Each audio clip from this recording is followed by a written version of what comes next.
Come and sit by my fire. I'll tell you a story, one that drifts between memory, myth, and the dark. They say a church bell once rang from beneath the surface of Lake Cedarton, not underwater exactly, but from the water. It only happened during storms, when the sky cracked open and the lake turned black and restless. That's when people heard it. One long, low toll, like something ancient and buried was trying to rise again.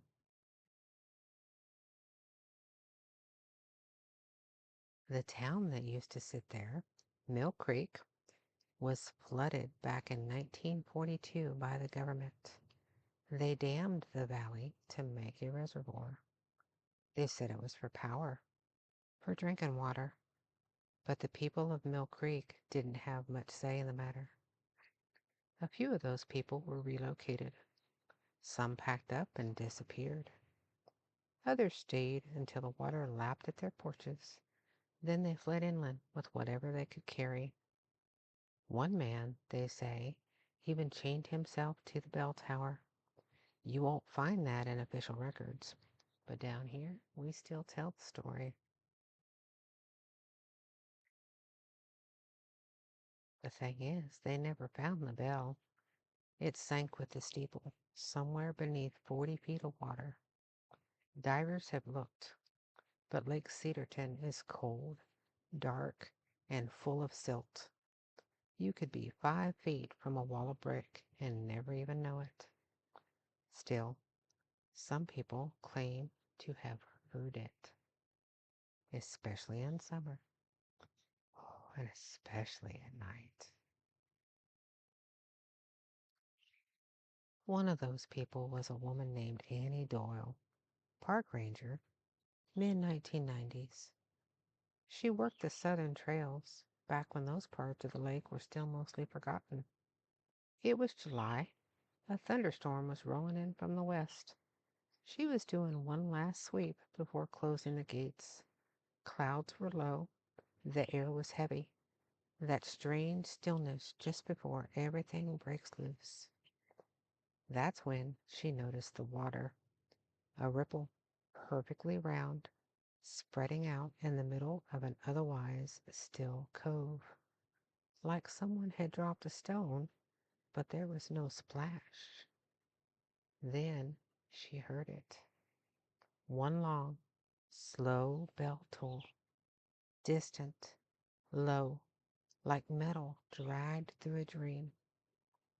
She radioed it in as an unconfirmed sound, but later she told a friend she didn't sleep for 2 nights after that. Said it felt like the sound passed through her, like it wasn't meant to be heard, at least not by the living. And there's other stories too. College kids who swore they saw green lanterns flickering under the water. A fisherman who said he hooked something heavy, too heavy.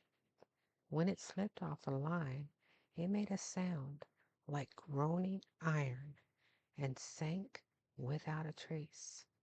He doesn't fish there anymore. And locals, they mostly laugh it off. They say it's bridge echoes or boat noise or underground pipes maybe. But nobody swims in that lake after dark. And the state quietly forbids night diving now. Liability, they say. But here's the thing. Mill Creek was real. You can find it on old maps from the 1930s. One schoolhouse, a feed store, a Baptist church with a hand-pulled bell. And there's still foundations down there. Bricks, fences, steps that lead to nowhere. And after heavy rain, you'll even find bones sometimes wash up along the south bank. The graves were supposed to be moved before the government flooded the valley, but not all of them were. People cut corners when the government only pays by the body. So if you're ever near Lake Cedarton during a storm, stop, listen.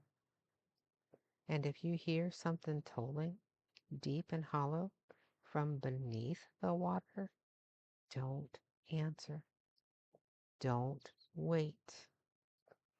And whatever you do, don't go looking for it.